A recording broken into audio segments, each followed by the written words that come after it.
Moi, les passages chez eux, ici, Saint-Suzanne, merci. Merci. Merci.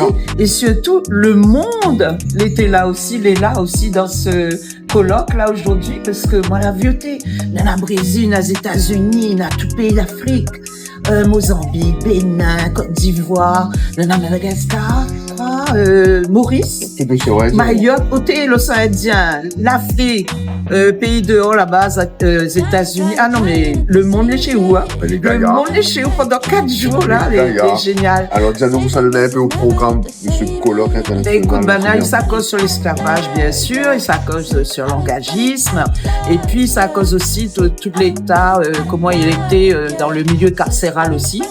Voilà, donc au centre de l'esclavage, à cause de prison, la prison c'est un centre d'esclavage aussi, ou la pointe de liberté, c'est sûr.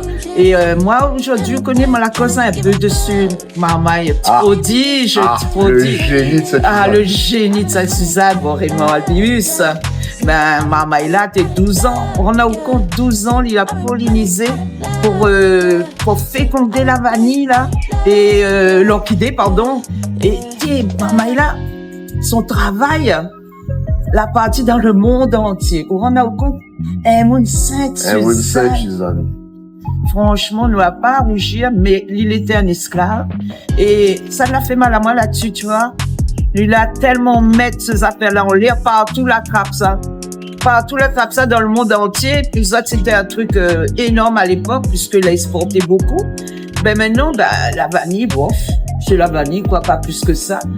Ils ont oublié que Raymond Albius, né un 9 août 1829, mort un 9 août, le jour de son anniversaire, 1880, mais mort comme un meuble, vous l'avez dit ça tout à l'heure là, d'autres discours, moi comme un meuble, comme un objet, donc un meuble, vous connaissez qu'on n'a plus besoin, on jette. C'est comme ça, il y a parti. Et ça, il fait mal. Ouais. Parce que Marmaille-là, elle a révolutionné tout ce qui était économique à l'époque sur l'île. C'est vrai. C'est ça. C'est vrai, ça. Non, mais c'est vrai, mais on l'a dit, Gaillard a fait aussi, hein. Ah, aussi, ça. Rappelle à nous un petit peu comme ça, on l'a dit. Non. Parce que... Pas grand-chose, si ce n'est que tu étais très content, comme Sonia, la vice-présidente de la CINOR, l'a dit, d'accueillir ce colloque international chez nous à Saint-Suzanne, pour toutes les raisons du monde, parce que Saint-Suzanne a été une terre, un carrefour, justement, des routes de l'esclavage et des routes de l'engagisme. Bref, une histoire du travail un peu particulier.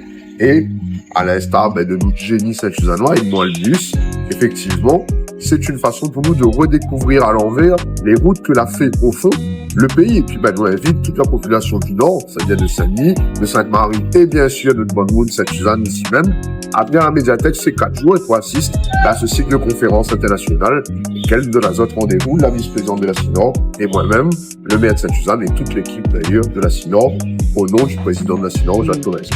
Ah, moi, m'y revient. Demain, moi, il est là. Il n'y a pas de carnet, Sonia, on est bienvenue. On se retrouve